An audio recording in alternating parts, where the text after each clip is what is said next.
क्या आपने कभी सोचा है कि किस आराध्य के लिए भगवान शिव हमेशा ध्यान की मुद्रा में रहते हैं? भगवान शिव की जितनी भी तस्वीर या मूर्ति आपने देखी होगी, वो सब ध्यान की मुद्रा में रहती है। लेकिन कभी आपने सोचा है कि भगवान शिव आखिर किसे मन में रखकर ध्यान में रहते होंगे? वो तो खुद देवों के देव हैं, तो उनका आराध्य आखिर कौन होगा?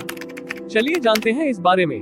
ब्रह्मा, विष्णु और महेश तीनों इस संसार के लिए उत्तरदायी हैं, चाहे वो विनाश हो, सृजन हो या पालन। भगवान शिव को सृजन और विनाश दोनों का देवता माना गया है, क्योंकि उनसे न केवल विष्णु जी की उत्पत्ति हुई है, बल्कि इस सृष्टि के विनाश के बाद एक नए सृजन के लिए भी वही उत्तरदायी होते हैं। भगवान शिव अनंत है और त्रिदेवों में सर्वश्रेष्ठ है, उनके ऊपर कोई नहीं है। लेकिन आपने भगवान शिव के सभी स्वरूपों को ध्यानमग्न अवस्था में देखा होगा। अगर शिव ही परम देव हैं, तो वो आखिर किस आराध्य को मन में रखकर ध्यान करते होंगे? ये जिज्ञासा सबके मन में आती होगी। माता पार्वती के मन में भी यह जिज्ञासा जगी थी और उन्होंने भी भगवान शिव से पूछा था ये सवाल। तब भगवान शिव ने क्या जवाब दिया था, चलिए जानते हैं। पद्म पुराण और शिव पुराण भगवान शिव को समर्पित है और उनमें भगवान शिव से जुड़े सारे जवाब और तर्क दिए गए हैं। इसलिए उसी से इस सवाल का जवाब मिलता है। उसमें इससे संबंधित एक कथा वर्णित है, जिसके अनुसार जब माता गौरी ने भगवान शिव से सवाल पूछा था, प्रभु आप तो सबके आराध्य हैं, फिर आप जब ध्यान मुद्रा में बैठते हैं तो किस प्रभु का ध्यान करते हैं? आपका आराध्य कौन है?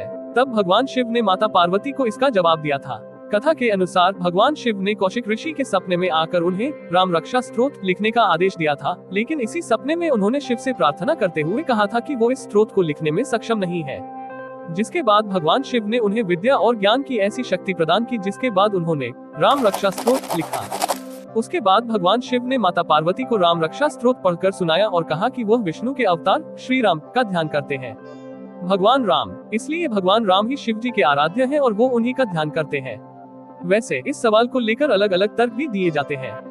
जैसे कि कुछ का मानना है कि शिव योग निद्रा में रहते हैं, जो कि ध्यान की एक अवस्था है। वह किसी का ध्यान नहीं कर रहे होते, बल्कि समाधि अवस्था का लाभ ले रहे होते हैं। कुछ लोग ये तर्क देते हैं कि वो भगवान विष्णु का ध्यान करते हैं और भगवान विष्णु भगवान शिव का ध्यान करते हैं। महादेव अपनी अर्धांगिनी माता पार्वती का ध्यान कर रहे होते हैं, क्योंकि शक्ति के बिना शिव अधूरे हैं। कुछ लोग तर्क ये भी देते हैं कि श्रीमद् भागवत में कहा गया है कि भगवान श्री कृष्ण अपने ही आत्मस्वरूप का ध्यान करते थे, इसलिए भगवान शिव भी खुद का ही ध्यान करते हैं। वैसे भगवान शिव तब से ध्यान में है जब भगवान राम का अवतार हुआ ही नहीं था, इसलिए कुछ लोग इसे शिव पुराण से प्रभावित जवाब मानते हैं। लेकिन जो सबसे सफल तर्क है वो ये कि भगवान शिव योग और ऊर्जा का स्वरूप है और दोनों को उच्च स्तर पर ले जाने और संतुलित करने के लिए ध्यान ही एकमात्र माध्यम है। इसलिए शायद भगवान शिव हमेशा ध्यान की मुद्रा में रहते हैं। हर हर महादेव।